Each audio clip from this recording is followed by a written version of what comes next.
بسم اللہ الرحمن الرحیم۔ السلام علیکم معزز خواتین و حضرات، بابا گرو نانک کو سکھ مذہب کا بانی اور پہلا روحانی پیشوا تسلیم کیا جاتا ہے۔ آئیں مستند تاریخی حوالوں کی روشنی میں یہ سمجھنے کی کوشش کرتے ہیں کہ مت میں بابا گرو نانک کا مقام کیا، وہ خود کس مذہبی فکر کے حامل تھے اور اسلام کے بارے میں ان کے خیالات کیا تھے۔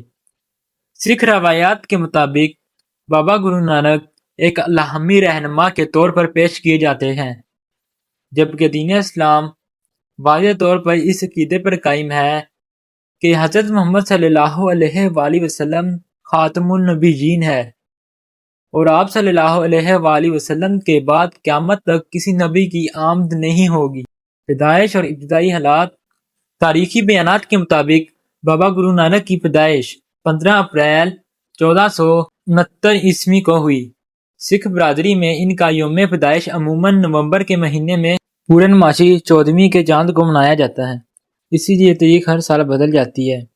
بابا گرو نانک کی جائے پیدائش لاہور کے جنوب مغرب میں واقع گاؤں تلونڈی تھی، جو آج ننکانہ صاحب کے نام سے معروف ہے۔ وہ ایک ہندو کھتری خاندان میں پیدا ہوئے۔ ان کے والد کا نام کالو چند تھا، جو ہندو عقائد سے وابستہ تھے۔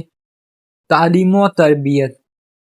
بابا گرو نانک نے ابتدائی تعلیم ایک مسلمان استاد سے حاصل کی، جہاں انہوں نے عربی فارسی زبانیں سیکھیں۔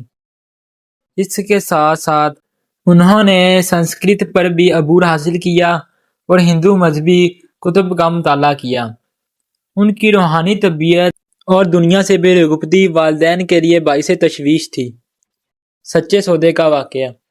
تقریباً 15 برس کی عمر میں ان کے والد نے انہیں 40 روپے دے کر تجارت کے لیے بھیجا۔ راستے میں انہیں چند فاقہ کش سادھو ملے۔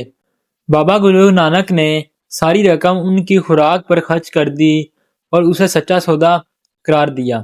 یہ واقعہ آج بھی سکھ تاریخ میں نہایت اہم سمجھا جاتا ہے۔ مذہبی فکر اور اصلاحی نظریہ۔ بابا گرو نانک نے ہندو سماج میں رائج ذات پات، رسومات پرستی اور زہر داری کے خلاف آواز اٹھائی۔ انہوں نے توحید، اخلاق، انصاف، محنت اور خدمت خلق پر زور دیا۔ وہ ہندوؤں کو بت پرستی اور بے روح رسومات سے باز رہنے کی تلقین کرتے تھے اور مسلمانوں کو یہ نصیحت کرتے تھے کہ شفقت کو مسجد، اخلاص کو ہتھیار، عدل کو قرآن، حیا کو فتنہ، تہذیب کو روزہ، تقویٰ کو کعبہ اور سچائی کو مرشد بنا لو۔ اسلام کے بارے میں گرو نانک کے خیالات۔ بابا گرو نانک کے کلام میں اسلام اور نبی اکرم صلی اللہ علیہ وآلہ وسلم کے لیے احترام کے الفاظ ملتے ہیں، تاہم تاریخی طور پر یہ کہنا درست نہیں کہ وہ مسلمان تھے یا انہوں نے باقاعدہ اسلام قبول کیا۔ وہ ایک اصلاحی اور وحدت پسند فکر رکھتے تھے، جنہوں نے اسلام اور ہندو مت دونوں سے اخلاقی اور روحانی عناصر اخذ کیے، مگر ایک الگ مذہبی شناخت قائم کی۔ سکھ مت میں آواگن، پنرجنم، گروؤں کا تصور اور کرم جیسے نظریات شامل ہیں، جو اسلامی عقائد سے مختلف ہیں۔ نہ کوئی ہندو نہ کوئی مسلمان۔ ایک مشہور واقعے کے مطابق بابا گرو نانک 3 دن تک دریا میں غائب رہے۔ واپسی پر انہوں نے کہا، نہ کوئی ہندو نہ کوئی مسلمان۔ اس قول کا مقصد مذہبی شناخت کی نفی نہیں بلکہ باطنی حقیقت کی طرف توجہ دلانا ہے۔ سفر اداسیاں۔ بابا گرو نانک نے تقریباً 25 سال تک طویل سفر کیے، جنہیں سکھ روایات میں اداسیاں کہا جاتا ہے۔ انہوں نے برصغیر، سری لنکا، وسطی ایشیا، ایران، عراق اور عرب علاقوں کا سفر کیا۔ سفر میں ان کے ساتھ ان کے ساتھی بھائی مردانہ ہوتے تھے جو رباب بجاتے تھے۔ کرتارپور میں قیام اور وفات۔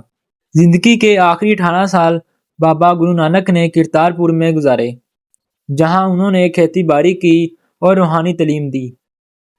ان کا انتقال 22 ستمبر 1539 عیسوی کو 71 برس کی عمر میں ہوا۔ ان کی وفات کے بعد ہندو اور مسلمان پیروکاروں میں اختلاف ہوا کہ آخری رسومات کیسے ادا کی جائے۔ روایت کے مطابق کفن کے نیچے صرف پھول ملے، جس کے بعد دونوں فرقوں نے اپنے اپنے طریقے سے رسومات ادا کی۔ وراثت اور اثرات۔ بابا گرو نانک کے بعد گرو انگد پہلے جانشین بنے۔ بعد میں گرو ارجن دیو نے گرو گرنتھ صاحب کو مرتب کیا۔ 10ویں گرو گرو گوبند سنگھ نے اعلان کیا کہ آئندہ کوئی انسان گرو نہیں ہوگا بلکہ گرو گرنتھ صاحب ہی ہمیشہ کے لیے گرو ہوگا۔ نتیجہ: بابا گرو نانک ایک سادہ، حق کے متلاسی اور انسانی دوستی کے علم بردار تھے۔ انہوں نے توحید، سچائی، محنت، مساوات، خدمت خلق کو اپنی تعلیمات کی بنیاد بنایا۔ وہ نہ کسی مذہب کے دشمن تھے نہ کسی کے اندھے پیروکار، بلکہ انسان کو خدا سے جوڑنے کی دعوت دینے والے ایک روحانی مصلح تھے۔ ان کا پیغام آج بھی محبت، رواداری اور اخلاقی اصلاح کی صورت میں زندہ ہے۔